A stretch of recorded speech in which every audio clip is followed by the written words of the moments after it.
Hello പ്രിയപ്പെട്ടവരെ, ഞാൻ നിങ്ങളുടെ സ്വന്തം ഫേസ്ലെസ് റിവ്യൂവർ. ഇന്ന് നിങ്ങളുടെ മുമ്പിൽ വന്നിരിക്കുന്ന വിഷയം ആനുകാലിക പ്രസക്തമാണ്. അരൂർ തുറവൂർ ആകാശപാത. ഈ ആകാശപാത എന്ന് പറയുന്ന ആൾക്കാരെ ആകാശത്തിൽ കയറ്റാനുള്ള പാതയാണോ എന്ന് ലിറ്ററലി എനിക്കറിയില്ല. കാര്യം ഞാൻ അതിലേക്കൂടെ ദിവസവും യാത്ര ചെയ്യുന്ന ഒരു നിർഭാഗ്യവാനാണ്. മിക്കവാറും ദിവസങ്ങളിൽ ഞാൻ അവിടെ യാത്ര ചെയ്യാറുണ്ട്. കാറിലാണ് യാത്ര ചെയ്യാറുള്ളത്. ഗതികേടിൻ്റെ അങ്ങേ അറ്റമാണ്, വേറെ ഒന്നും പറയാനില്ല. ഇത്രയും വൃത്തികെട്ട ഒരു യാത്ര ഞാൻ ചെയ്യാറേ ഇല്ല. അത് ആദ്യത്തെ എനിക്ക് കുറച്ച് ചോദ്യങ്ങളുണ്ട് ഇതിൽ. അധികാരികളോടാകട്ടെ ജനങ്ങളോടാകട്ടെ എൻ്റെ കുറച്ച് ചോദ്യങ്ങളാണ്. ഒന്ന്, മനുഷ്യജീവൻ എന്തെങ്കിലും വിലയുണ്ടോ? എന്തെങ്കിലും കാര്യം കഴിഞ്ഞ ദിവസം നിങ്ങൾ കണ്ടു കാണും, ഒരു ബസ് അവിടെ പൊതഞ്ഞു പോയത്. ഈ ബസ് പോയ സമയത്ത് ഞാനും എൻ്റെ കുടുംബവും അതിൻ്റെ സൈഡിൽ കൂടി യാത്ര ചെയ്യുന്നുണ്ട്. ബസ് പോയതിൻ്റെ ഒരു യാഥാർത്ഥ്യം കൂടെ നിങ്ങളോട് പറയാം. ഈ ബസ്സുകാരൻ്റെ അഹങ്കാരവും വളരെ മുഖ്യമാണ് കേട്ടോ. റോഡ് വൃത്തികെട്ടതാണ്, അതാണ് എൻ്റെ മെയിൻ പോയിന്റ്. പക്ഷേ ഈ ബസ്സുകാരൻ, ഞങ്ങളുടെ കാറ് പോകുന്നുണ്ട്, ഇവൻ ലെഫ്റ്റിൽ കൂടെ എടുത്ത് അങ്ങേ സകല വെള്ളത്തിലും ചാടിച്ച് ലെഫ്റ്റിൽ കൂടെ ഇപ്പം പോയിട്ട് വായു ഗുളിക മേടിക്കാനുള്ളൊരു പോക്കാണ് അവൻ പോയത്.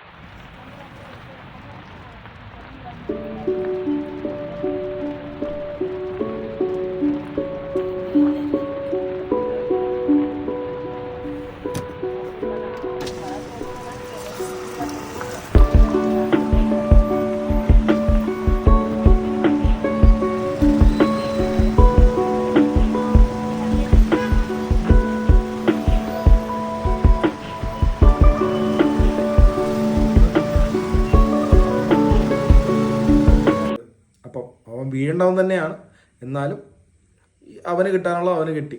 പക്ഷേ റോഡ് ഈ ഇത് വാർ ഫ്രണ്ട് വല്ലതും ആണോ? ആൾക്കാർ വരുമ്പോഴത്തേക്ക് ഇതുപോലെ കുഴി വീഴാനും ആൾക്കാർ ചാവാനും. ഈ ബസ്സുകാരൻ വീണത് പോട്ടെ, ജീവനാപത്ത് പറ്റിയില്ല. ഒരുപാട് ബൈക്കുകാർ ഈ വഴിയിൽ വീഴുന്നുണ്ട്. അവർക്ക് നാശനഷ്ടങ്ങൾ പറ്റുന്നുണ്ട്, അവരുടെ വാഹനം തകരുന്നുണ്ട്, അവർക്ക് അംഗവൈകല്യം വരുന്നുണ്ട്. ഏതെങ്കിലും പട്ടിയുണ്ടോ ഈ നാട്ടിൽ ഇതൊക്കെ ചോദിക്കാനായിട്ട്? ഒരുത്തനും ഒന്നും അറിയണ്ട, സുഖം തിന്നുക, വാല് ചുരുട്ടി പൃഷ്ഠത്തിൽ വയ്ക്കുക, ഇരിക്കുക, ഇത്രയേ ഉള്ളൂ. ആരും ഒന്നും പ്രതികരിക്കരുത്, മിണ്ടാതിരുന്നോളുക. രണ്ട്, ഇപ്പം കഴിഞ്ഞേ ഉള്ളൂ ഇലക്ഷൻ. ഈ വോട്ടേഴ്സ് എല്ലാം മൊണ്ണകളാണോ? നീയൊക്കെ പെയിൻ്റ് അടിക്കാനും പാർട്ടിക്ക് വോട്ട് ചോദിക്കാനും എല്ലാത്തിനും ഇറങ്ങിയല്ലോ. ആരുണ്ട് ഇപ്പം ഇത് ചോദിക്കാനായിട്ട്? ആരുണ്ട്? അവിടെ മൂടാനോ ഒരു കുഴിയെങ്കിലും മൂടാൻ നിന്നെ കൊണ്ടൊക്കെ പറ്റിയോ? വേണ്ട, അതൊന്നും ചെയ്യണ്ട. നിൻ്റെയൊക്കെ രാഷ്ട്രീയക്കാരോട് ദിവസവും പോയി വെറുതെയെങ്കിലും ചോദിക്കണം, എടാ ഞാൻ നിങ്ങൾക്ക് വേണ്ടിയിട്ട് കുറേ ചോരെഴുതിയും തെണ്ടിയും പിരിച്ചും നടന്നതാണ്, ഇപ്പം ആ റോട്ടിൽ വീഴുന്നത് ഞാൻ തന്നെയാണ്, എന്തെങ്കിലുമൊക്കെ ഒന്ന് ചെയ്തു തരണമെന്ന്. ശോഭാ സുരേന്ദ്രന് വേണ്ടി വോട്ട് ചോദിക്കാൻ നടന്ന BJP-കാരോടും, KC-ക്ക് വേണ്ടി വോട്ട് ചോദിക്കാൻ നടന്ന കോൺഗ്രസ്സുകാരോടും, ആരിഫിന് വേണ്ടി വോട്ട് ചോദിക്കാൻ നടന്ന കമ്മ്യൂണിസ്റ്റുകാരോടും എല്ലാവരോടും കൂടെ ചേർത്താണ്. ബാക്കി ആരെങ്കിലും ഉണ്ടെങ്കിൽ അവരോട്. മൂന്ന്, ഈ വഴി കൂടെ ഈടായിട്ട് കൊടിവെച്ച കാറുകളൊന്നും കാണാറില്ല കേട്ടോ. കാര്യം അവർക്കറിയാം ഗതി കിട്ടില്ല ഈ വഴി കൂടി പോയാലെന്ന്. അതുകൊണ്ട് കൊടിവെച്ച കാറുകളൊന്നുമില്ല. അതുകൊണ്ട് കൊടിവെച്ച കാറ് വീണ് ഗവൺമെൻറ്റിന് നഷ്ടം വരുമെന്ന് വിചാരിക്കേണ്ട. വീഴാൻ പോകുന്നത് നമ്മൾ പാവം ജനങ്ങൾ തന്നെ. ഓക്കെ, അതുകൊണ്ട് ഗവൺമെൻറ്റിനോ അല്ല മറ്റേ ഈ കൊടിവെച്ച മറ്റേ ടീംസില്ലേ അവന്മാർക്കോ യാതൊരു പ്രശ്നവുമില്ല. പിന്നെ ആദ്യം ഞാനൊരു ചോദ്യം ചോദിച്ചു, മനുഷ്യജീവന് വല്ല വിലയുണ്ടോയെന്ന്. എന്തെങ്കിലും ഒരു അപകടം നടന്നു, ഒരു ആംബുലൻസ് ആ വഴി പോയാൽ എത്ര നേരം കൊണ്ട് പോകും? ഒന്ന് പറയാമോ? ഒരു മനുഷ്യജീവന് എന്തെങ്കിലും വില ഈ പെരട്ടകൾ ചെയ്യുന്നുണ്ടോ? എന്തെങ്കിലും ഒരു ഇപ്പം ഈ ആകാശപാത കെട്ടാൻ പോകുമ്പോൾ ഈ റോഡിൽ ഇത്രയും പ്രശ്നം വരുന്നു, ഇത് മൊത്തം പൊളിച്ചു. എന്താണ് ഇവരുടെ ബാക്കപ്പ് പ്ലാൻ? എന്താണ് ഇവരുടെ പ്ലാനിങ്? പോട്ടെ, അത് വിടും.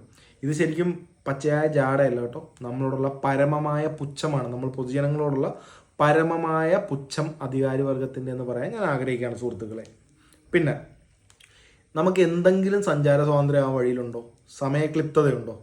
നിങ്ങൾക്ക് 10 മണിക്ക് പോകണമെന്നും പറഞ്ഞ് നിങ്ങൾ 8 മണിക്ക് ഇറങ്ങി, നിങ്ങൾക്ക് എറണാകുളത്ത് 10 മണിക്ക് എത്തണം. നിങ്ങൾ 10 മണിക്ക് എത്തുമോ? എത്തത്തില്ല. ഓഫീസുമാരുടെ ആരുടെയെങ്കിലും തന്തയുടെ വകയാണോ? അല്ല. നമുക്ക് തന്നെ പണി കിട്ടും അല്ലേ? വേറൊരു വഴിയില്ലല്ലോ.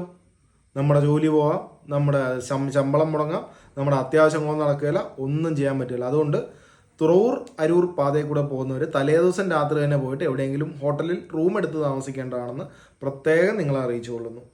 പിന്നെ ഈ എന്തെങ്കിലും ഈ ഒരു പ്ലാനിങ് എന്ന് പറയുന്നത് നമ്മുടെ നാട്ടിൽ 1 മണിക്കും സാധാരണ പ്ലാനിങ് കാണാറില്ല. നമ്മുടെ വൈറ്റിലപ്പാലോ പാലാരിവട്ടം പാലോ ഒക്കെ നിങ്ങൾ കണ്ടിട്ടുണ്ടല്ലോ. എന്തെങ്കിലും ഒരു പ്ലാനിങ് അതുമേലുണ്ടോ? മറ്റേ വടി കെട്ടി വെച്ച പോലെ ഓരോ ഇതുണ്ടാക്കും, അടുത്ത 5 വർഷം കഴിഞ്ഞ് അത് പൊളിക്കേണ്ടി വരും. ഇങ്ങനത്തെയാണ് നമ്മുടെ പ്ലാനിങ്. എന്തെങ്കിലും വിവരവും വിദ്യാഭ്യാസവും കൂടെ രണ്ടും കൂടെ ഒത്തുചേർന്ന ഏതെങ്കിലും ഒരു വരട്ട നമ്മുടെ അധികാര സ്ഥാനത്തുണ്ടോ? നിങ്ങൾക്ക് അതൊന്ന് പറഞ്ഞു തരാമോ? ഏതെങ്കിലും വൃത്തിയുള്ള പ്ലാനിങ് ഉള്ള ഏതെങ്കിലും ഒരുത്തൻ ഇവിടെ ഉണ്ടോ ഈ പൊട്ടന്മാരല്ലാത്ത എൻ്റെ കൂട്ടത്തിൽ? എന്താ ചെയ്യേണ്ടത് പറയും. പിന്നെ കോടതി, മനുഷ്യാവകാശ കമ്മീഷൻ, ഇവരൊക്കെ ഉണ്ടല്ലോ. ഈ ദുരിതം നിങ്ങൾ കാണുന്നില്ലേ? കണ്ണിൽ കുരുവാണോ? ദണ്ണിച്ച് കളയരുത്. മനുഷ്യനെ ഒന്നും ശിക്ഷിച്ച് തൂക്കിലിട്ട് കളയരുത്. ബുദ്ധിമുട്ട് കൊണ്ട് ചോദിക്കുകയാണ്. ദിവസം അവിടെ കൂടെ യാത്ര ചെയ്യുന്ന പൗരൻ എന്നൊരു പൊട്ടനായ കൊണ്ട് ചോദിക്കുകയാണ്. മനസ്സിലായില്ലേ? ഈ മനുഷ്യാവകാശ കമ്മീഷനും ഈ കോടതിയൊക്കെ ഇവിടെ തന്നെ ഉണ്ടല്ലോ അല്ലേ? അവിടെ തന്നെ ഇരിക്കണം കേട്ടോ, അനങ്ങരുത്, അവിടെ തന്നെ ഇരിക്കണം. അവസാനമായിട്ടൊരു കാര്യം ചോദിച്ചോട്ടെ, ഈ തുറവൂർ അരൂര് എന്തിനാണ് ഇങ്ങനെ ഒരു ആകാശപാത? എനിക്കൊന്ന് പറഞ്ഞു തരാമോ? വൃത്തിയും വീതിയുള്ള റോഡുണ്ടായിരുന്നു, അത് ക്രോസ് ചെയ്ത് പോകാനായിട്ട് റെയിൽവേ പാലങ്ങളോ റെയിൽവേ പാതകളോ ഒന്നുമില്ല. അവിടെ കായലോ പുഴയോ നദിയോ ഒന്നുമില്ല. പിന്നെ അടിയിൽ കൂടെ മറ്റേ മൃഗങ്ങൾക്ക് സഞ്ചരിക്കാനായിട്ട് മറ്റേ എന്താ പറയുക, ഇവിടെ എന്തോ നിബിഡവനോ കാര്യങ്ങളോ ഒന്നുമല്ല. പിന്നെ എന്തിനാണ് നിങ്ങൾക്ക് ഇവിടെ ഒരു ആകാശപാത? ഒന്ന് പറയാമോ?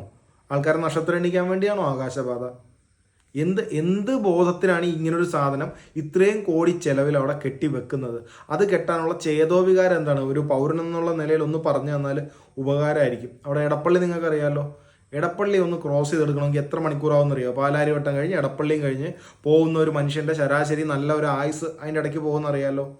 നമ്മുടെ മുതലാളിക്ക് കൊണ്ടുപോയിട്ട് ലുലു മോൾ കെട്ടാനുള്ള സൗകര്യമൊക്കെ വൃത്തിയായിട്ട് ചെയ്തു കൊടുത്തല്ലോ.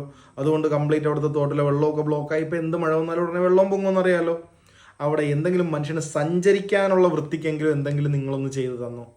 ഒന്നും ചെയ്യാത്തവരിപ്പോൾ ആകാശപാത കെട്ടി. ഇനി നിങ്ങൾക്കൊന്നും കെട്ടേണ്ടതേ ആകാശപാതയല്ല, നരകപാതയാണ്. മനസ്സിലായോ? കുറച്ചെങ്കിലും ഇനിയെങ്കിലും നന്നാകുക. വോട്ട് കൊണ്ട് തിന്നുന്നത് നിങ്ങളാണ്. മനസ്സിലായില്ലേ? ഈ പാവപ്പെട്ട ജനങ്ങളെ പിഴിഞ്ഞു ഊറ്റി ജീവിക്കുമ്പം അതിനുള്ള കുറച്ചൊരു മര്യാദ കാണിക്കാൻ ശ്രമിക്കുക.